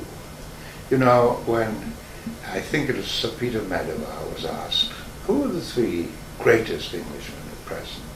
He gave the following three names: Max Perutz, Gombrich, V.H. Gombrich, and the man who wrote The Perils of an Open Society. Karl Popper. Three Viennese Jews. Now, Max was phenomenally able, tremendously hard worker, but he had intellectual energy of an extraordinary kind. He kept on reading and writing all his life, and he would read widely. He'd read Dostoevsky, he'd read Lampedusa, he'd read Iris Rissa, he'd read also an omnivorous appetite for reading. He would read the New York Review of Books and contribute to it. And he loved writing book reviews. He took so much pleasure in writing a book review. And one of his techniques, which I've acquired in part, when he writes on a subject on which he's not 100% sure, he had a network all over the world. He would send a fax or phone them up and say, look, tell me again, what did Heisenberg really say about the nuclear weapon? What was it? And he could have access to all these people. He was a wonderful scholar and a cultured man. And also he had rules about running a laboratory which are fabulous. He would say, when you go to the refectory, or the coffee room of the laboratory of molecular biology, which is what he set up, sit with the technicians, tell them what you're doing, so that they can get involved. And then, of course, they generate new instruments. I mean, Aaron Klug and others have followed that example. And now you have confocal microscopy, which is transforming biology and many other branches of science. Effectively, it started in the laboratory of molecular biology, from the technical side. That was one of the rules that Max used to state. Then he would go and sit next to a young student or a young postdoctoral worker who had only been in the lab for a month, and he would say, well, you're from Melbourne, so you must know so-and-so. And this man would feel totally integrated within days or minutes as a result of his attitude. Another thing, give young people room, give them all the credit they deserve in writing a paper with them. Put their names first if they really have contributed greatly. And question whether you, as the supervisor, should put your name on the paper. That sort of thing. Very, very good. Oh, he was a wonderful man, and he was a kind man. When one of his Japanese colleagues who had left Japan and settled in Britain became a fellow of the Royal Society, this man's father and mother were relatively lowly in the social order of things in Japan. Max wrote a long letter describing to his parents how much of an achievement their son had made by becoming a fellow of the Royal Society. Those are the things that are perhaps not even mentioned in his official biography. But he was a fabulous individual. And of course, he was guided Francis Crick. He had wonderful stories about Francis Crick. See, Francis Crick got his Nobel Prize before he got his PhD. Very few people have done that. When Crick joined him, it was as a result of John Kendrew and Perutz together appointing him. Crick was about 34 at the time. And Max said to him, look, this is the paper that Sir Lawrence Bragg and I have just written on the structure of hemoglobin. we're very proud of this. We'll be sending it in for publication tomorrow or the day after. Read it tonight and let me know what you think of it. When it came back, it was full of red marks, filled remarks like, nonsense, non sequitur, not possible, right? Not proven. Now he said that Marx used to say, he used to love lecturing about this, if I were Japanese or German or Indian and I had a student who was Japanese, German or Indian, they would never say such things. Yeah. This is the British system. This is why he loved Britain. He loved the candour of the Englishman saying, nonsense! He loved it. Marx was a wonderful human being, and we were proud of him. When he had his 80th birthday, I put on a special dinner, and there on the table was Herman Bondi. And when I first arrived director of the Royal Institution, when Max used to come there regularly, because he was a part-time reader there for 13 years, I remember saying to Max, you must know Herman Bondi, don't you? I know you're both from Vienna. And he said, well, we were both in the same concentration camp. He said it wasn't quite a concentration camp, but they were both sent to Canada during the war, because they both were German-speaking and thought by Churchill to be a danger. You know that incident, of course. And Max wrote beautifully, you know. He wrote extremely well. I mean, I wrote his official obituary in the Times. I'll send you a copy, because, you know, he could compare. People would ask him all the time, why is it, what have you done to create a laboratory that has generated 14 Nobel Prize winners already? How have you done that? And Max, being a cultured individual, would say, well, look, you could have gone back to medieval Florence, a city of 150,000 people. You'd have Ghiberti and all the names that you would reel off. How did that come about? You know, it's, I think, an open society. It's allowing people to flourish, not being poor. It's difficult, but there's no simple answer to that question, of course. But Max was a wonderful human being. Well, that's a lovely account. And the other person who I think you talked a little about, but I've got the pleasure of interviewing soon, was Aaron Klug. Well, Aaron is a fiercely knowledgeable individual. He is by training a chemist, but he then studied physics, and he switched to biology. Now, the thoroughness with which he does things and the knowledge base that he has, he's read extensively. He has a phenomenal memory, but on top of all that, he's got all the biological skills as well as the physical skills. I mean, he quantified electron microscopy in such a way that it enabled future generations of biologists and physicists and biophysicists to solve the structure of viruses and membranes of the living cell. That was impossible until he came along. This is why he won the Nobel Prize, amongst other things. Chromatin and various other features, the ribosome. Well, last year's Nobel Prize winner, Roger Kornberg, came and did his postdoctoral studies with Aaron. And when he was in Cambridge, he and Jean Thomas, now the master of St. Catherine's, Roger Kornberg and Jean Thomas did phenomenal work, but under the tutelage of Aaron Klug. Zinc fingers, which are an extremely important branch of biology. You can't understand the living world without realizing a phenomenally important part that zinc as an inorganic element plays in living systems. It's Aaron Klug who first spotted that. He wrote a beautiful Scientific American article on it. Aaron Klug taught physics, chemistry. He was the tutor in natural sciences in Peterhouse at the time he was winning the Nobel Prize. And his predecessor, who got him there, Sir John Kendrew, did exactly the same. So, you know, these weren't university staff. I was very proud of the fact that I had to write a letter to the Times once when somebody said at the colleges of Cambridge, it was the music critic, Morrison, who said colleges of Cambridge should just be halls of residence. And my retort was, look, I mean, name you two people who were world-class scientists who did their teaching. And in fact, John Kendrick was so cultured, so fluent in German and French and Italian. He taught the history of science as well. He supervised students in the history of science, as well as in physics, as well as in chemistry, while doing the work that earned him the Nobel Prize for solving the structure of myoglobin. These are exceptional people. That's what the genius of Cambridge stands for, really.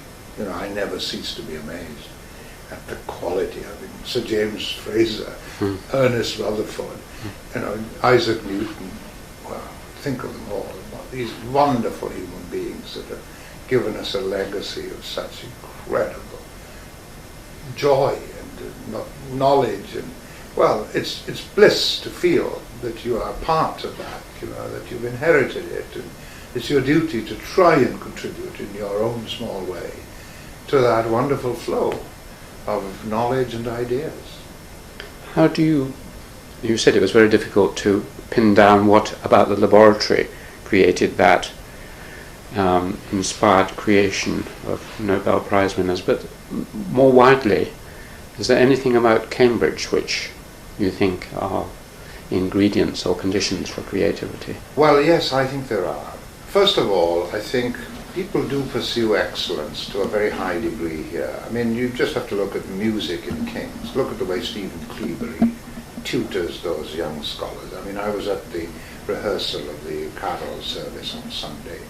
The utter pursuit of perfectionism that he does, you know, gets them to the top quality. Now, that happens in physics, it happens in music, it happens in philosophy, it happens in linguistics, not all the time, and depending on the individual.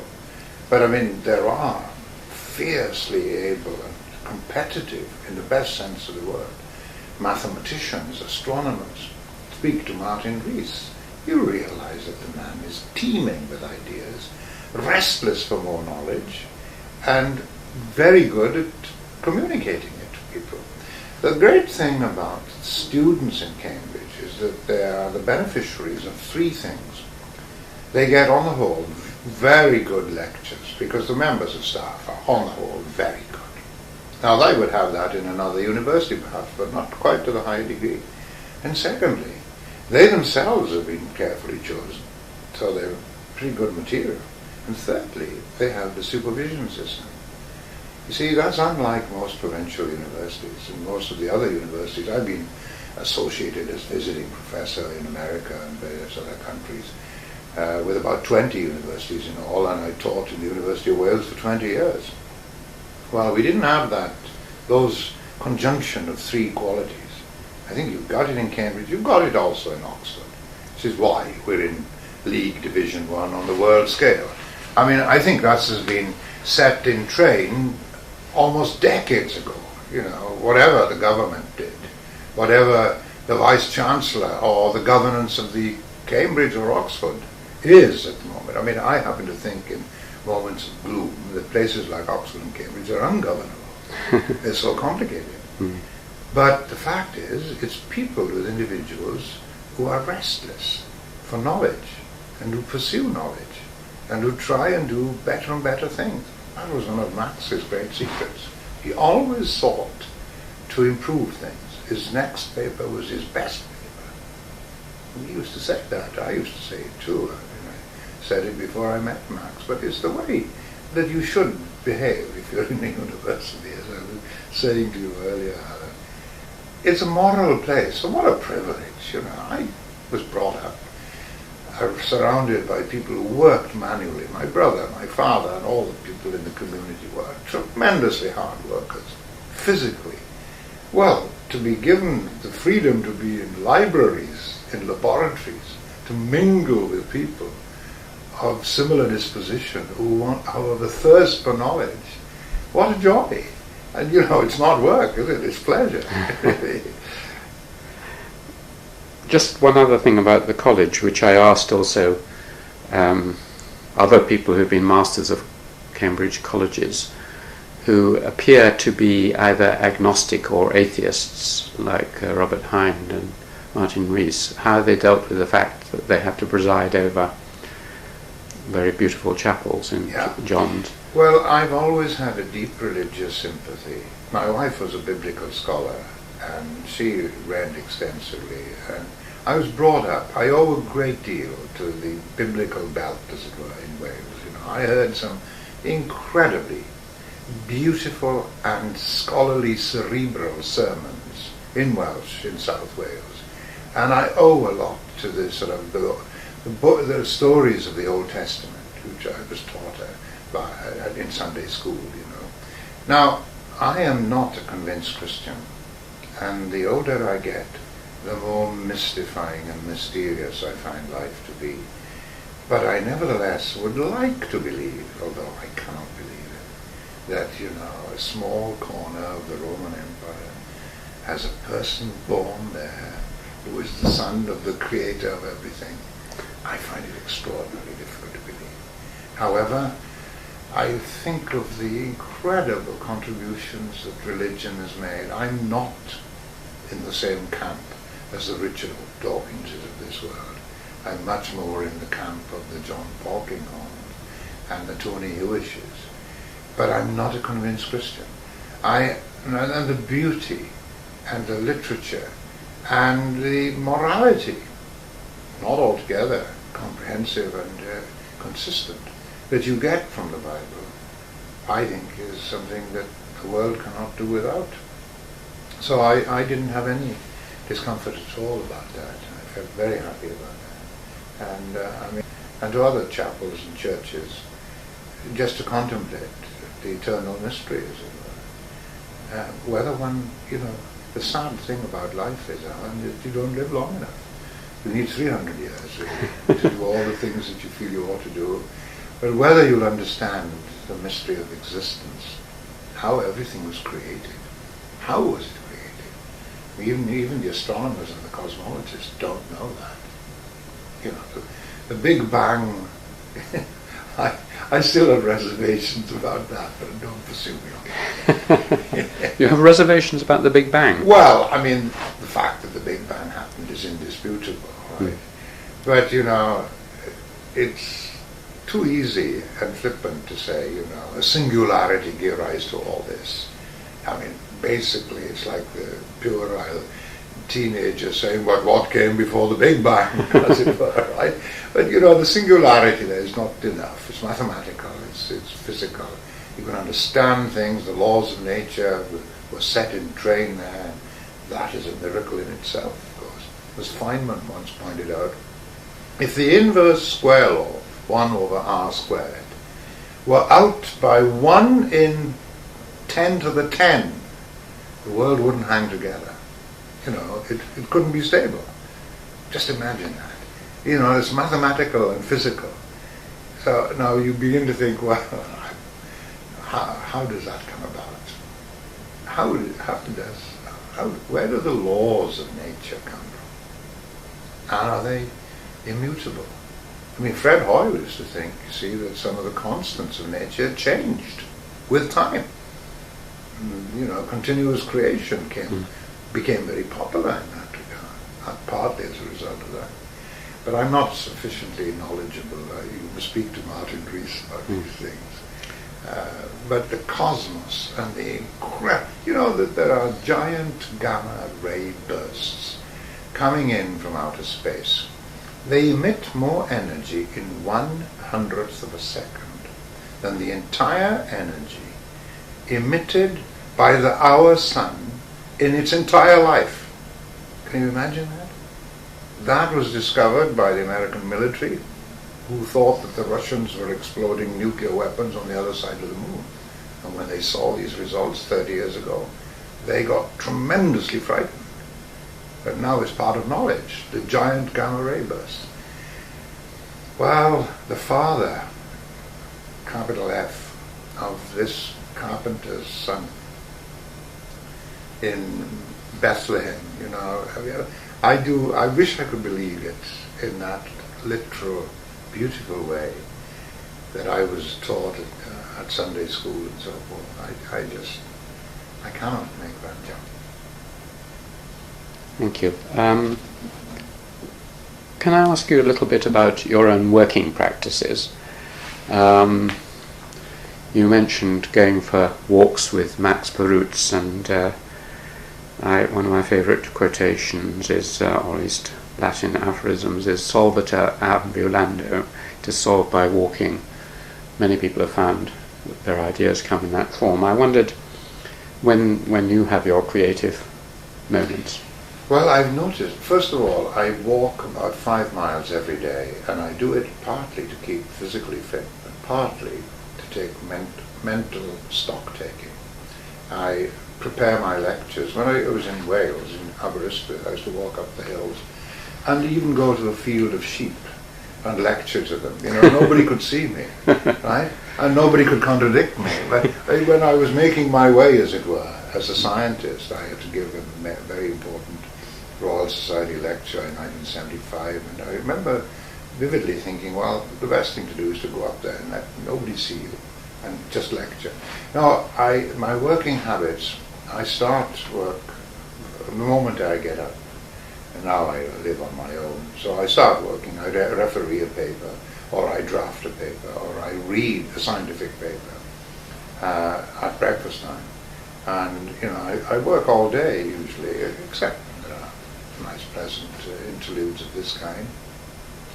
But I make a point of either walking around the block or going up to the Magog Hills or going to Midsummer Common or wherever. I love walking. In fact, I have a little cottage in Southwold, and I walk along the seafront there and I cogitate, and it's extremely nourishing intellectually to do that. Also, I find that you may find this too. I think one of the playwrights, I think it was John Osborne, pointed out that when you actually have your shower or your bath in the morning, I generally find that some nice ideas click into place at that time. There must be some deep psychology behind that somewhere. I think the eureka moment happened on the Greeks. Yeah, possibly. The one final question I've got, which is, if you were giving advice to a young researcher, perhaps in science or elsewhere, about how to organize their life and how to be productive and happy, would you have any advice? Well, I like the quotation that comes from Benjamin Franklin. Dost thou love life? Then do not waste time, because that is the stuff of which life is made. Don't waste time. I mean, you can enjoy yourself playing cricket, you can enjoy yourself climbing mountains, going for long walks, but you know, every day is precious. Learn some new facts every day and understand some theoretical interpretation of those facts. Read, and write. One of the best pieces of advice I was given was by the principal at Swansea. I mentioned him to you a short while ago. Lord Fulton, as he later became, John Fulton. He said, look, whenever you feel you don't understand something, try and write out what it is that you have understood or that you haven't understood. You usually don't write nonsense to yourself. And I took that advice, and you know, I used to rewrite every lecture note that I took, and I became a better chemist as a result of that.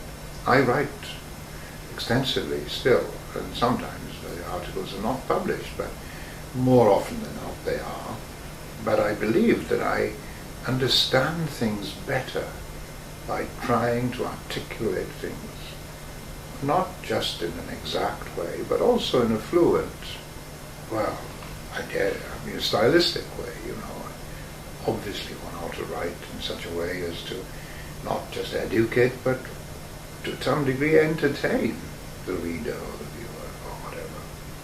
So that's the advice I would give. Read extensively, write extensively, and don't waste time. Very nice. I haven't actually asked you much about your science, about your chemistry, because this will be watched by a general audience. But is there anything that should be said about that? Oh yes, there is. Well, you know, for a very long time, industrial chemistry, the commercial side of the exploitation of chemical discoveries, has been rather profligate in the way that it has used resources of nature and in the way in which it has used certain reagents which are harmful to the environment. And this needn't have been so, but because there was no legislation, because they were cheaper and more convenient, people used materials that we now realize should never have been used. I mean, I think I mentioned to you some time ago that concentrated sulfuric acid, concentrated nitric acid, potassium dichromate, they're all frowned upon. You can, if you're a clever chemist, or at least think you're clever, you can design catalysts that can use oxidants just like air or oxygen. Now, my last 10 years, 15 years has been what you might call a pursuit in the general crusade for green chemistry.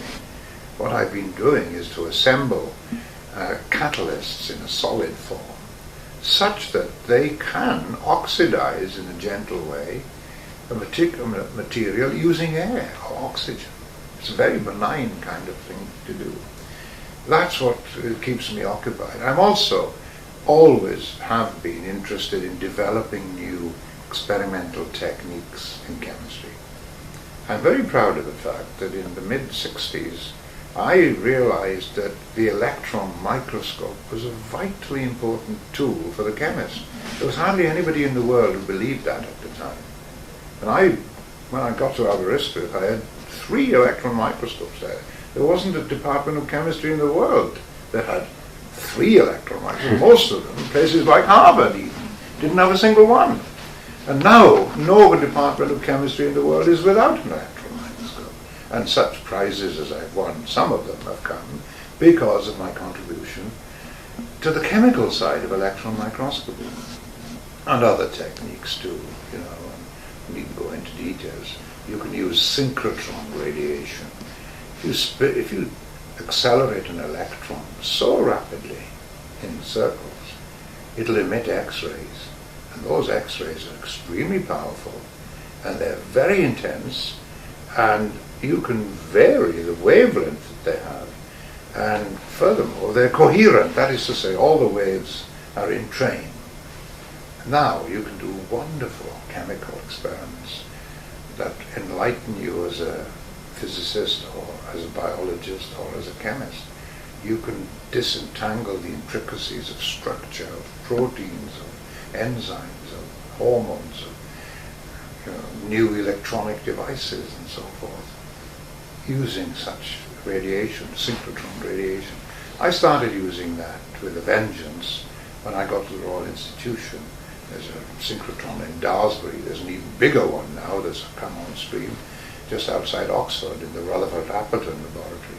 Every major country has at least 5 synchrotrons. Well, we don't have 5 in Britain as yet, but Novosibirsk had 3 20 years ago, you know, and Germany has had 5 or 6. Italy has now got one. Sweden has got one. India hasn't. Yes, India has. Australia not yet. And so on.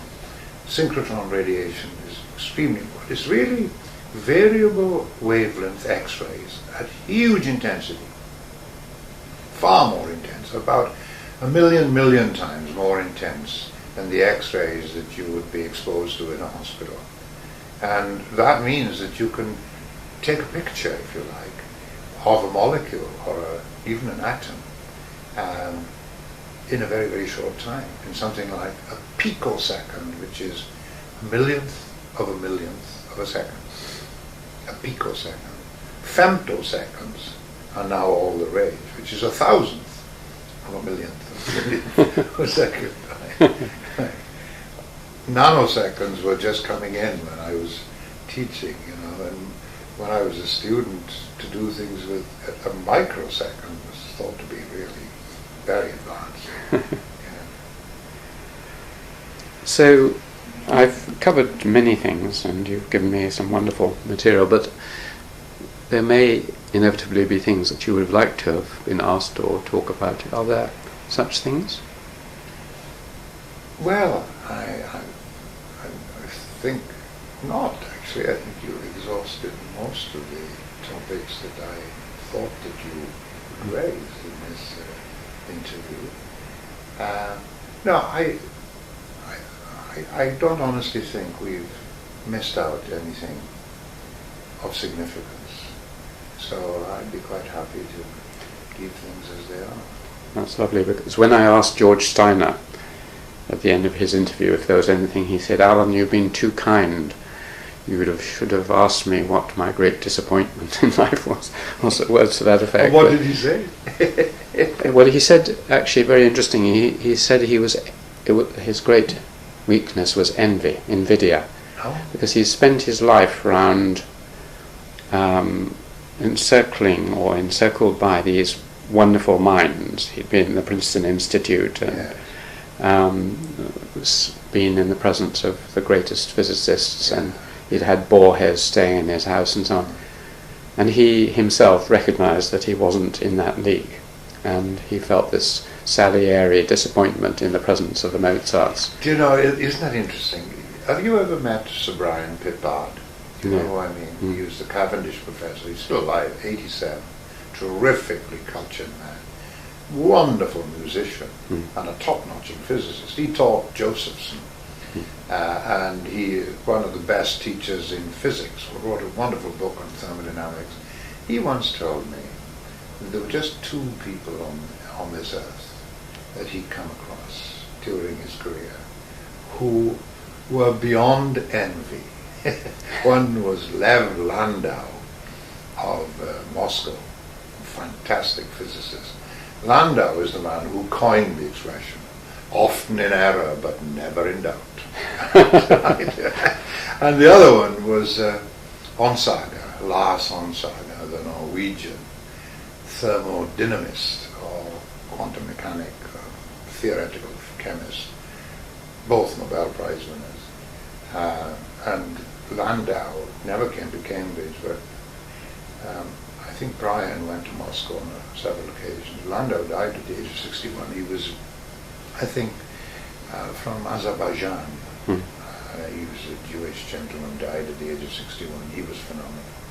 I mean, the physics that he could do. I mean, if you ask Aaron Cook where he learnt his quantum mechanics, he'd probably tell you it was Landau's book. Interesting. Had Pippard met Einstein? Yes, I think he had, because Pippard was a household name in physics, because he was a bit of a boy prodigy, you know. He spoke so brilliantly and he wrote so well. We wrote a little booklet together. It was a hand guide to Michael Faraday in the National Portrait Gallery. I was asked to organize it, and I roped in Brian Pippard to deal with the physics, and I dealt with the chemistry. But he writes so fluently. I mean, such a joy, you know. I mean, it's like Hugh Trevor Roper. He has the same gift. And he could express himself terribly well. His books on various books on physics, they're as literary as they are mathematical. You know, they really are good. You might even consider interviewing him. That sounds. Brian Pippard. I'll talk to you about that. But it's very appropriate that you should end with Michael Faraday, because he was your shining light. Well, he still is my hero, absolutely. I mean, the nobility of the man and the singular way in which he combined, as I told you before, intuition, insight, you know, dexterity, all the things that, I mean, choose the big problems. Assume that there's an answer to every problem, which may not be true, of course, but he did. And that's one of the reasons why he got so far. That's a very nice ending. Thank you very much indeed.